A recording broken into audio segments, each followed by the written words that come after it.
ஸ்ரீமதே ராமானுஜாய நமஹா. கடல் வண்ணன். கருக்கார் கடல் வண்ணற் காமர் தாதை என்று பெரியாழ்வார் கண்ணனின் அழகை பற்றி கூறுகிறார். கண்ணன் கடல் போன்ற கருத்த திருமேனி நிறம் கொண்டவன்.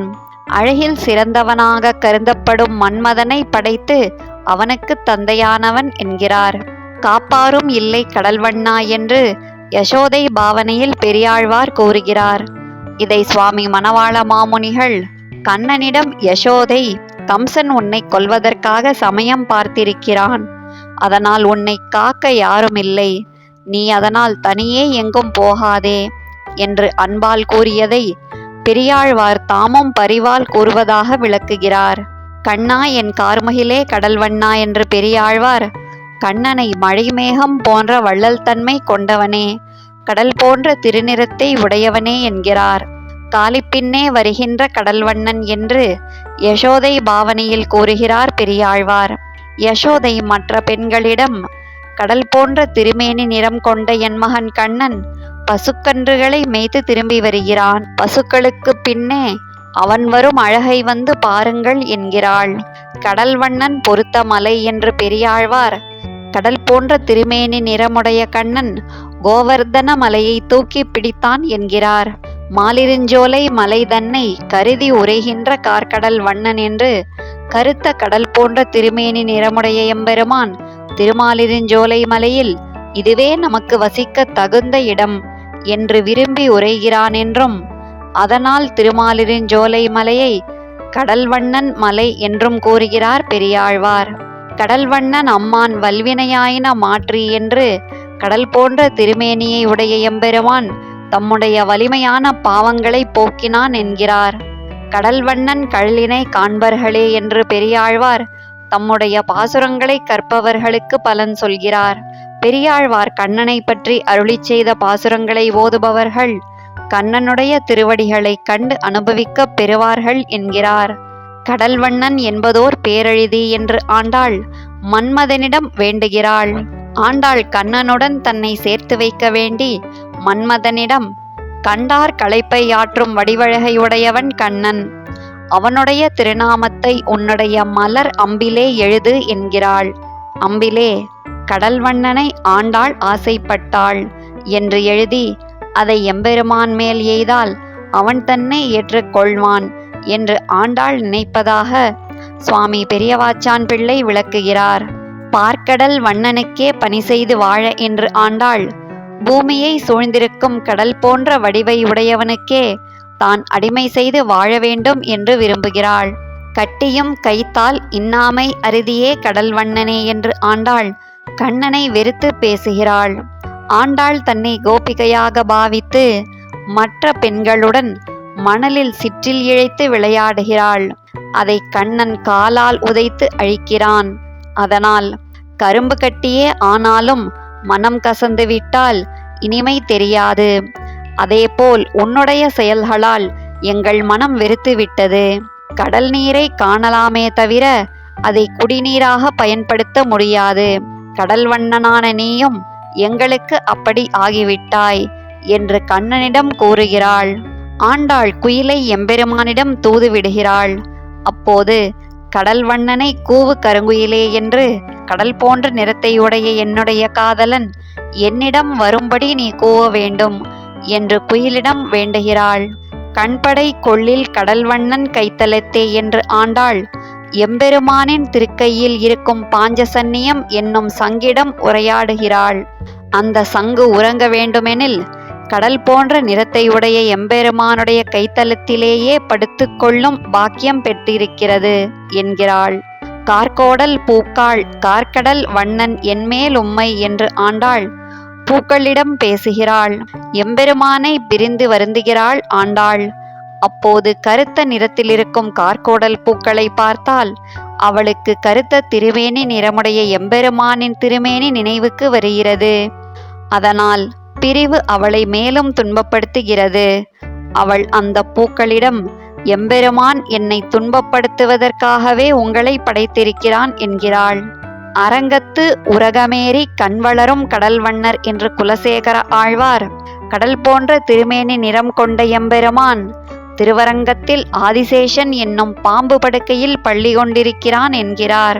கடல்வண்ணா கதறுகின்றேன் என்று தொண்டரடிப்பொடியாழ்வார், கடல் போன்ற வடிவழகையுடைய திருவரங்கநாதனே, என்னுடை கருணை காட்ட வேண்டும் என்று வேண்டுகிறார். குறுங்குடி நெடுங்கடல் வண்ணா என்று திருக்குறுங்குடியில் எழுந்தருளியிருக்கும் பரந்த ஆழமான கடல் போன்ற திருமேனி நிறம் கொண்ட எம்பெருமானை மங்களாசாசனம் செய்கிறார் திருமங்கை ஆழ்வார். மகரம் திளைக்கும் கடல் வண்ணன் என்று மீன்கள் துள்ளி விளையாடும் சமுத்திரம் போன்ற திருமேனி நிறம் கொண்டவன் எம்பெருமான் என்கிறார். மை நிறக் கடலை கடல் வண்ணனை என்று மை போன்று கருத்திருக்கும் கடல் போன்ற திருமேனி நிறம் கொண்டவன் எம்பெருமான். கடல் தன்னுள் இருக்கும் அனைத்தையும் தன் அலைகள் என்னும் கைகளால் காப்பது போல் அனைவரையும் காப்பவன் எம்பெருமான். அந்த எம்பெருமான் திருக்கண்ணமங்கையில் எழுந்தருளியிருக்கிறான் என்கிறார். தடங்கடல் வண்ணன் என்று பரந்த பெரிய கடல் போன்ற திருமேனி நிறம் கொண்டவன் எம்பெருமான் என்கிறார். கடல் வண்ணர் எண்ணி முன் இடம் கொண்ட கோயில் என்று கம்பீரமான சமுத்திரம் போன்ற திருமேனி நிறமுடைய எம்பெருமான் நமக்கு தகுந்த இடம் இது என்று விரும்பி எழுந்தருளியிருக்கும் இடம் திருமாலிருஞ்சோலை என்கிறார். வங்கமா கடல் வண்ணன் என்று மரக்கலங்களையுடைய பெரிய கடல் போன்ற திருமேனி நிறமுடைய எம்பெருமான் திருக்கோட்டியூரில் எழுந்தருளியிருக்கிறான் என்கிறார். வங்கமரி கடல் வண்ணா என்று கப்பல்கள் உலவும் அலைகள் நிறைந்த கடல் போன்ற கருநீல திருமேனி நிறமுடையவன் எம்பெருமான் என்கிறார் திருமங்கை ஆழ்வார். நின்ற பிரானே நீழ்கடல் வண்ணா என்கிறார் திருமங்கை ஆழ்வார்.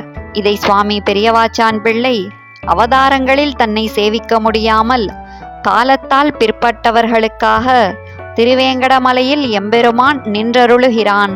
அங்கே ஒரு கடலே எழுந்து நிற்பது போல் எம்பெருமான் நிற்கிறான் என்று ஆழ்வார் கூறுவதாக விளக்குகிறார். கருங்கடல் வண்ணா கவுள் கொண்ட நீராம் இவள் என்று தலைமகளின் தாயாக கூறுகிறார். தாய், என் மகளை எம்பெருமான் தன்னுடைய கடல் போன்ற கருத்த திருமேனி நிறத்தை காட்டி தனக்கென்று ஆக்கிக் கொண்டான். ஆனால் இப்போது இவளை மறந்துவிட்டான். அதனால் என் மகள் மிகவும் வருந்துகிறாள். ஒருவன் வாயிலே சேர்த்த நீரை அவன் நினைவுபடி விழுங்கலாம் அல்லது உமிழலாம். அதேபோல் என் மகளை எம்பெருமான் நினைத்துவிட்டான் போலும் என்கிறாள். கடல் வண்ணனார் மாமண வாளர் என்று கடல் போன்ற திருமேனி நிறமுடைய எம்பெருமானே தனக்கு மணாளன் என்று நாயகி பாவனையில் கூறுகிறார் திருமங்கை ஆழ்வார். ஆசையோ பெரிது கொள்க அலைக்கடல் வண்ணர் பாலே என்று திருமங்கை ஆழ்வார் அலைவீசும் கடல் போல் திருமேனி நிறம் கொண்ட எம்பெருமான் மீது தாம் கொண்ட ஆசை மிகவும் பெரியது என்கிறார். கடல் வண்ணர் இது செய்தால் காப்பார் ஆரே என்று திருமங்கை ஆழ்வார் தலைமகளின் தாயாக கூறுகிறார். என் மகள் எம்பெருமானை பிரிந்து வருந்துகிறாள். அந்த எம்பெருமான் கடல் போன்ற திருமேனி அழகை காட்டி என் மகளை தனக்கு அடிமையாக்கிக் கொண்டு பின் பிரிந்து விட்டான். அதனால் என் மகள் தன்னுடைய நன்மைகளை இழந்து வருந்துகிறாள். காக்க வேண்டிய அந்த எம்பெருமானே இவ்வாறு செய்தல் தகுமோ? வேலியே பயிரை அழித்தால் அதை காக்க யாரால் முடியும் என்று தலைமகளின் தாய் கூறுவதாக விளக்குகிறார் சுவாமி பெரியவாச்சான் பிள்ளை. கண்டுகொள் கண்டாய் கடல் வண்ணா என்று திருமழிசை ஆழ்வார் கடல் போன்ற திருமேனி நிறம் கொண்ட எம்பெருமானே, உன்னை நான் எப்பொழுதும் சேவித்து கொண்டே இருக்க வேண்டும். அவ்வாறு நான் இருக்கும்படி நீயே பார்த்து கொள்ள வேண்டும் என்று வேண்டுகிறார். கருங்கடலை கற்கொண்டு தூர்த்த கடல்வண்ணன் என்று கடல் போன்ற திருநிறத்தை உடைய எம்பெருமான் ராமனாக அவதரித்த போது கற்களை கொண்டு கருத்த கடலில் அணை கட்டினான் என்கிறார் திருமழிசை ஆழ்வார். நெஞ்சினால் நினைப்பான் எவன் அவனாகும் நீழ்கடல் வண்ணனே என்று நம்மாழ்வார் கடல் போன்ற திருமேனி நிறம் கொண்டவன் எம்பெருமான். அவன் தன் அடியார்கள் எந்த திருமேனியோடு மனதில் நினைக்கிறார்களோ அதையே தன்னுடைய திருமேனியாக விரும்பி ஏற்பான் என்கிறார். கடல்வண்ணன் விண்ணவர் கருமாணிக்கம் என்று பரமபதத்தில் இருக்கும் நித்தியசூரிகளுக்கு அனுபவத்தை கொடுக்கும் நீல ரத்னம் போன்ற அழகிய திருமேனியை கொண்டவன் எம்பெருமான். கண்டவர்களின் களைப்பை ஆற்றும் கடல் போன்ற திருமேனி நிறம் கொண்டவன், கடல் போன்ற அளவில்லாத குணங்களையும் கொண்டவன் என்கிறார். கண்ணையுள் கண்ணீர் மல்க நின்று கடல்வண்ணன் என்னும் என்று தலைமகளின் தாயாக கூறுகிறார் நம்மாழ்வார். இதை சுவாமி நம்பிள்ளை கண்டவர்களின் களைப்பையாற்றும் கடல் போன்ற திருமேனி அழகை காட்டி என்னை அடிமையாக்கி கொண்டான். ஆனால் இப்போது என்னிடம் கருணை காட்டாமல் இருக்கிறான் என்று என் மகள் கண்களில் கண்ணீர் பெருக வருந்தி கூறுகிறாள் என்று தாய் கூறுவதாக விளக்குகிறார். கருவுடை தேவில்களெல்லாம் கடல்வண்ணன் கோயிலே என்று பராங்குச நாயகியின் தாயாக நம்மாழ்வார் கூறுகிறார். இதை சுவாமி நம்பிள்ளை என் மகள் எம்பெருமான் மேல் கொண்ட காதலால் அனைத்தையும் அவனோடு தொடர்பு படுத்தி பேசுகிறாள். ஏதோ ஒரு கல் புதைந்து கிடக்கும் இடத்தை பார்த்தால் அது கடல் போன்ற திருமேனி நிறம் கொண்ட எம்பெருமான் எழுந்தருளியிருக்கும் கோவில் என்கிறாள் என் மகள் என்று தாய் கூறுவதாக விளக்குகிறார். கண்டாற்றேன் உலகியற்கை கடல்வண்ணா என்று நம்மாழ்வார் இந்த உலக வாழ்க்கையை தாம் வெறுப்பதாகவும் இந்த உலகின் கொடுந்தன்மையை தம்மால் தாங்க முடியவில்லை என்றும் அதனால் கடல் போன்ற திருமேனி நிறம் கொண்ட எம்பெருமானே உன் திருவடிக்கு தொண்டு செய்யும்படி என்னை வைத்துக்கொள் என்று வேண்டுகிறார். கடல்வண்ணன் பூதங்கள் மண்மேல் என்று நம்மாழ்வார் எம்பெருமான் குணத்திலும் அழகிலும் கடல் போன்றவன். கடல் நிற திருமேனியை கொண்ட எம்பெருமானுடைய அடியார்கள் பலர் வந்து பூமியெங்கும் எம்பெருமானை பற்றி ஆடி பாடுவதை தாம் கண்டதாக கூறுகிறார். இறைக்கும் கருங்கடல் வண்ணன் என்று நம்மாழ்வார் எம்பெருமானை அலைவீசும் கடல் போல் கருத்த திருமேனி நிறம் கொண்டவன் என்கிறார்.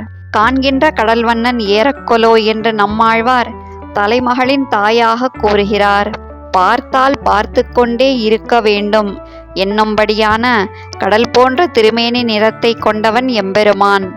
அவன் மேல் ஆசை கொண்ட என் மகள் நானே சர்வேஸ்வரன் என்கிறாள். ஒருவேளை அந்த எம்பெருமான் என் மகள் மேல் ஆவேசித்து விட்டானோ என்கிறாள். கற்கும் கல்வியெல்லாம் கருங்கடல் வண்ணன் என்று பராங்குச நாயகியின் தாயாக கூறுகிறார் நம்மாழ்வார். என் மகள் சொல்லும் சொல்லெல்லாம் எம்பெருமான் திருநாமங்களாகவே சொல்கிறாள்.